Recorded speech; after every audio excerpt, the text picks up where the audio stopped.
By now on a fast track to pike fever, became obsessed with not just catching them, but also studying them intimately. Hardly the behaviour of a normal human being, but then Mick has never been conventional. No longer content with living near to pike, he needed to live among them. Mick's move to Fenland hardly came as a surprise, such was his fanaticism for pike. By now Mick was married, having wedded his sweetheart Stephanie in 1975. He was also a father to children Daniel and Nicola. Naturally, fishing became a family activity, as it had been for generations with the Browns. Steph and the children relished the chance to enjoy the outdoors with their fishing crazy father. In 1987, Steph readily agreed to move the family home to Fenland, and for a while Mick's heaven was complete. However, tragedy was to strike when in '88 Steph was suddenly taken ill and tragically died of a brain tumour a short time later.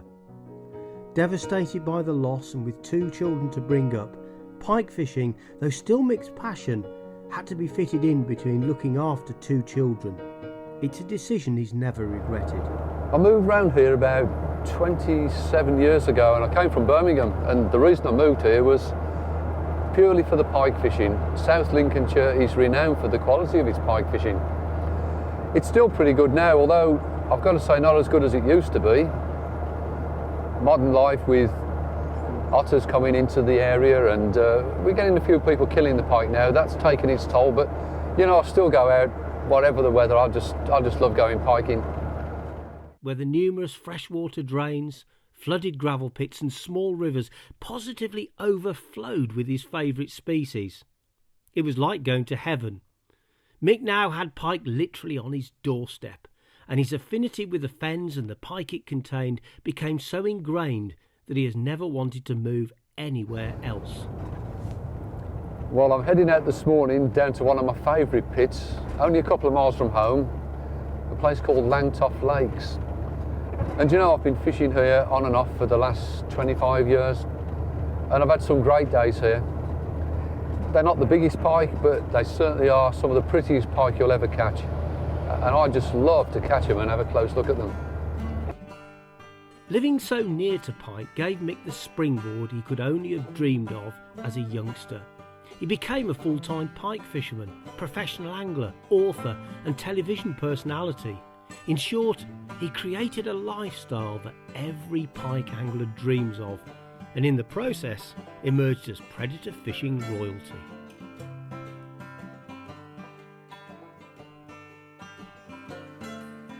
There was a time, you know, when I just couldn't cast in quick enough. I was mad keen, but nowadays I'm a lot more relaxed about my fishing, and I like to have a nice cup of tea, sit and look at the water, and just plan what I'm going to do.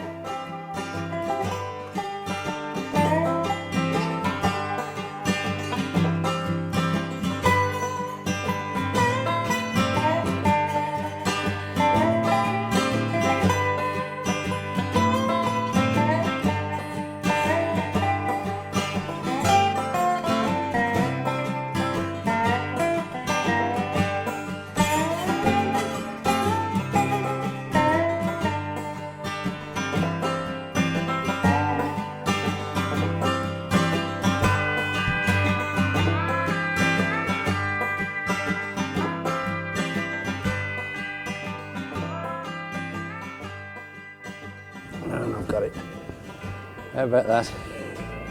Well, look at those teeth. The last time I saw teeth like that, I was out with Matt Hayes.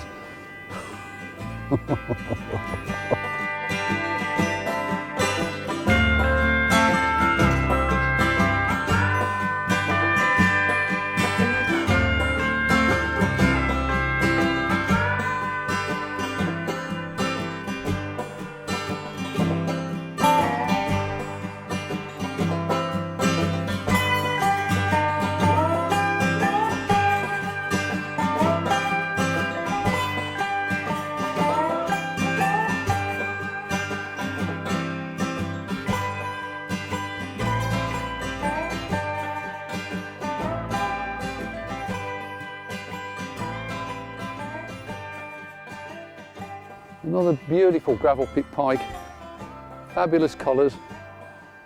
Oh, look at that, just catching the evening light, that's beautiful.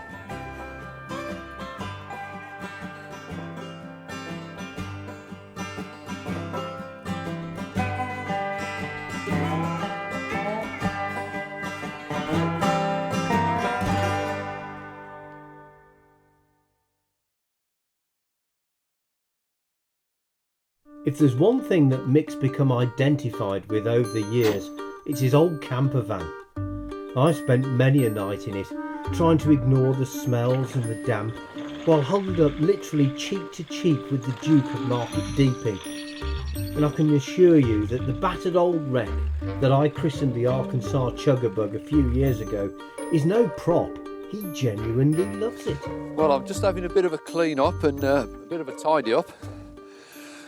I say it doesn't get into this fine condition by neglecting it. You obviously have to work at it.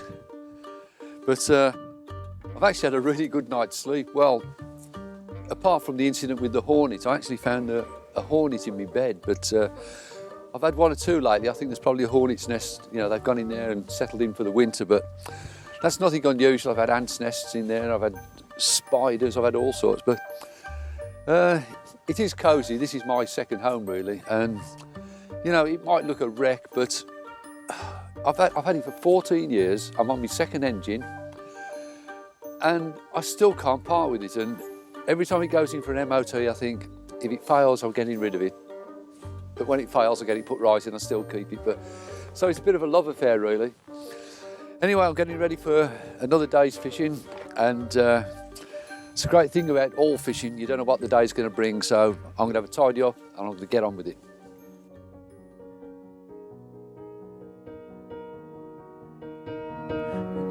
Down to a lovely place, you said this is where I go.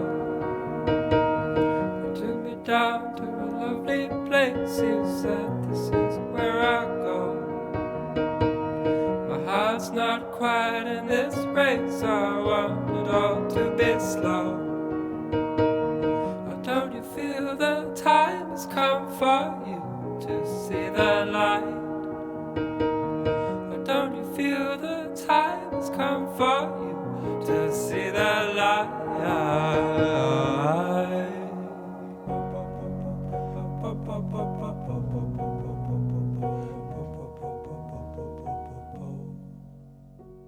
You know, I can't tell you how many days I've spent in wild, lonely places like this.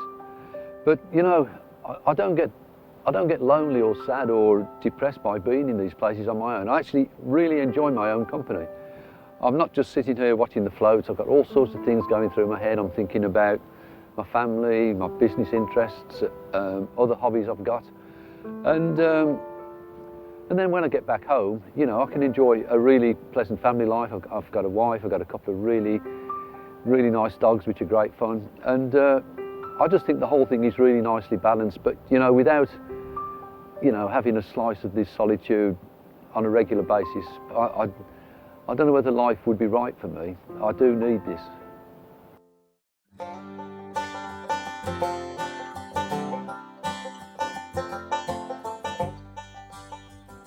One of the great things about travelling with Mick Brown is that there's always a story to tell. Some of them might be nostalgic, slightly romantic even, but more often than not, they're just downright funny and irreverent. And, you know, you can go out and catch a tench tomorrow now, but when I was a kid, a tench was quite a rare fish. And I had one about £3 from the Birmingham Worcester Canal. And in those days, if people caught a special fish, they'd bring it home to show everybody. And I remember all my uncles coming round to see this tench, which was obviously dead, on the back lawn. and when they'd all had a look at it, it went in the bin. You know, fishing's moved on a bit since those days. After enjoying the session at Langtoft, the fishing gypsy's back on the road again. His passion for fishing the Midland rivers has been reignited, and that's why the open road is calling him, and that road leads back to the River Wye for a couple more sessions, this time with good fishing friends Ed Brown and Terry Knight. As soon as I looked at that swim, I just knew I was going to catch a pike from it. Hey, I like the look of this one. Didn't take me long to get my baits in, got 2 rods out, and I didn't wait long, probably no more than 20 minutes or so. And one of the floats just whammed under and the line pulled out the clip. I was into one of those magnificent wide pike. The only problem was, down to the right of me, there were some sunken branches in the water, and I was a bit concerned that it might go into the branches and snag me up, so I really had to hustle it into the net. Bit of a scrappy fight, and it was over pretty quick, but I still enjoyed it. And then there I was, holding another pristine white pike, bringing back memories of the ones I caught so many years ago. Pretty fish. God, it was just a lovely fish, just an absolute beautiful, beautiful river fish. That fish was in pristine condition. There was no splits on the fins, no scales missing. Well, I'm going to get that back in the river quickly. There might be another one in this swim. It is a fact that the markings are different on every pike, a bit like our fingerprints really. Very different to the pike I'm used to catching back home in the fens and the broads. Do you know, out of all the rivers I've fished across the length and breadth of this country, I find the Wye probably the most inspiring, and I think it's because of the fact that it's difficult. It's not easy, and every fish you catch is a reward in itself. When you come down on the Wye in the winter fishing for pike, you're going to find out exactly how fit you are. The walking, for example, I mean, I don't walk as many miles as I used to in the old days, but I've certainly put in some miles over the last few sessions. And you've got to do that because you can't just sit in one swim all day. You can usually fish the swims out in a short time. You've got to keep moving, and that's the secret of this game. Keep moving, and eventually you will drop on a pike. After enjoying a great day out with Ed Brown, Mick's now got the scent of Wye pike in his nostrils. Time for another session, this time with Terry Knight.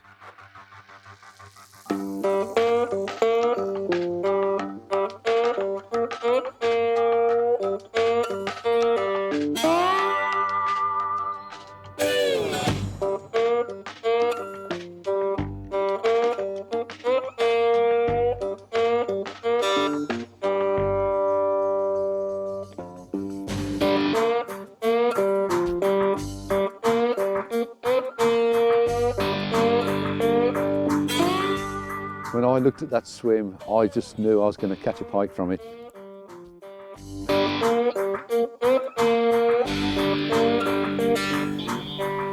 Old Terry's a bit of a character really, a bit like myself I suppose, and well, we're from the same era where, you know, we pulled a few strokes, no doubt. And you know, when my float zoomed away after about 20 minutes, I wasn't the least bit surprised. When I wound down into that fish and I bent into it, I could tell straight away it was going to be quite a reasonable sized fish. Brownies into a pike. Oh, now this is a nice, proper Wye pike, really fighting in the current. Certainly a powerful fish out there in the current and the deep water. I did bully it to some extent because you never know what's down on the bottom in the Wye. There could be some branches or boulders down there. And I didn't need Terry to net it for me, I can net it myself, but Terry came over and did the honours, and it's nice to share these moments with a mate.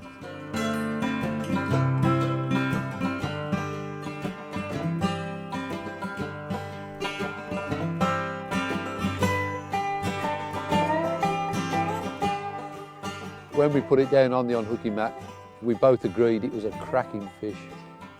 And as we peeled away the mesh, we could see it was unblemished, it was in perfect condition. Terry commented it's probably never been caught before.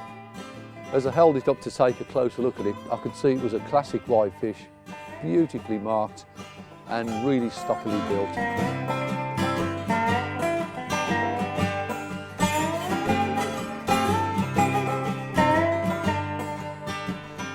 Didn't bother to weigh it, but I would say it was a good double, certainly a good double, and the sort of fish I wanted to come down and catch. So I found somewhere really nice and safe to slip it back into, and I just took one more admiring glance at it, and then it slithered away.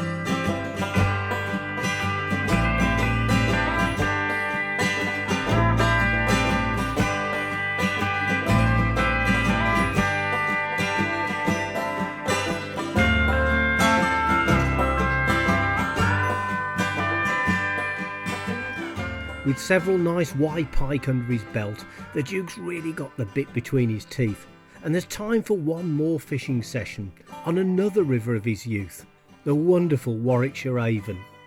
And along the way, time to reflect on his life journey. I think anyone who has read my last book about my years as a professional pike angler will think that I just had every day to myself and I could just get up and go piking, but you know, you'd have to be a millionaire to do that. The reality was that, you know, I was bringing up 2 children on my own. I'd got to get them to school, so I never started piking till about 10 o'clock.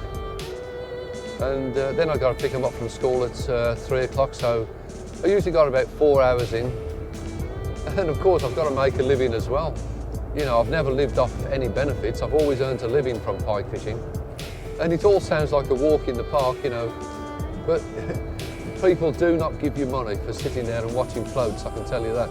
You've actually got to do something in return. So although I've done a lot of fishing, I've been quite privileged in some ways, it's not been easy, you know, it's been like any other business, you've got to work at it.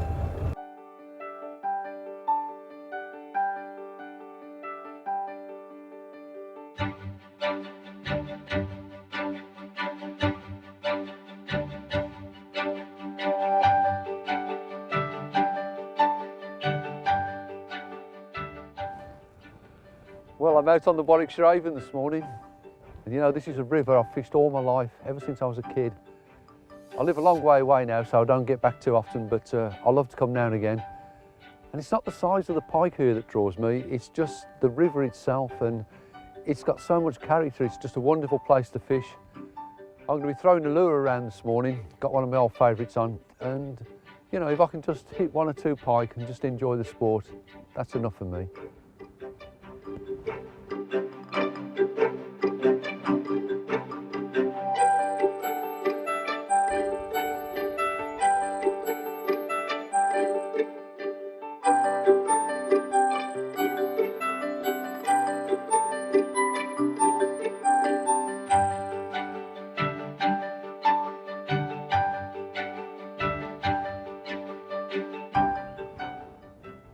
Well, that's not bad, an early success. Oh, what a pretty pike. Look at those lice on its back where it's been lying up.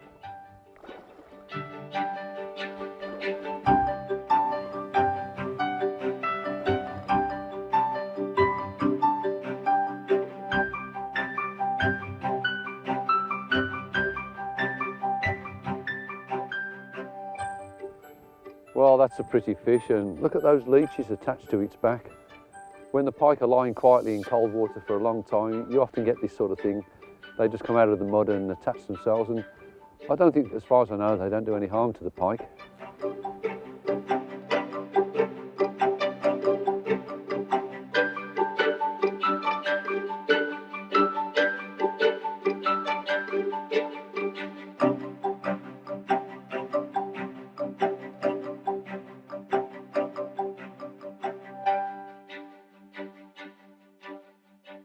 There's so many lambs around at the moment, it's just got to be spring.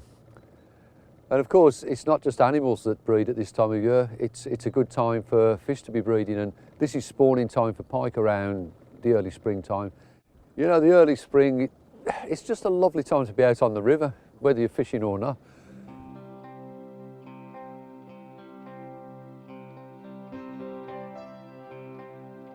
With his first Avon pike for a number of years under his belt, Mick couldn't really have been happier.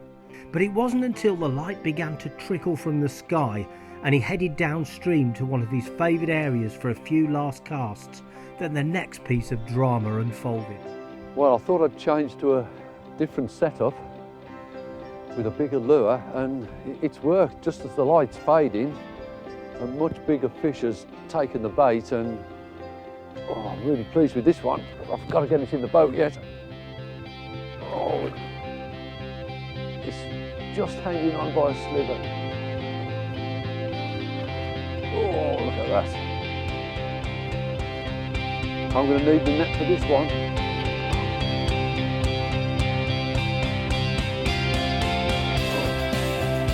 Yeah, this is it.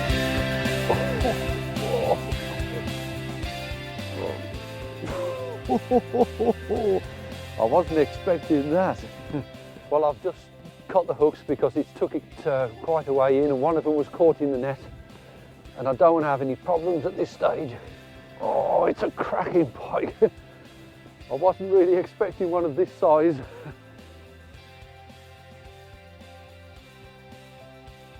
Well, pike of this size are few and far between on this river, and I've got to be honest, I didn't even bring my scales. I didn't expect to get one this big. I just came down for some sport, but God, I'm glad I did. I'm so glad I did.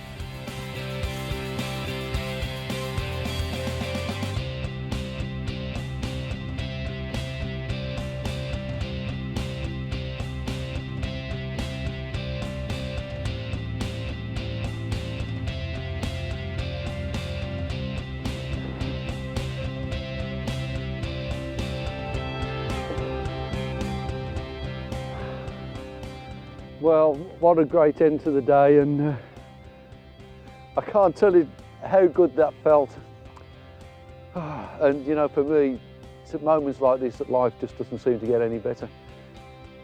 But best of all, you know, it's coming back to one of my old favourite places, purely for the sport and the pleasure of being here. And out of the blue, this unpredictable big pike came, and for me, that's a lot of what the sport is all about. You know, you just never know what you're going to catch next when you go pike fishing.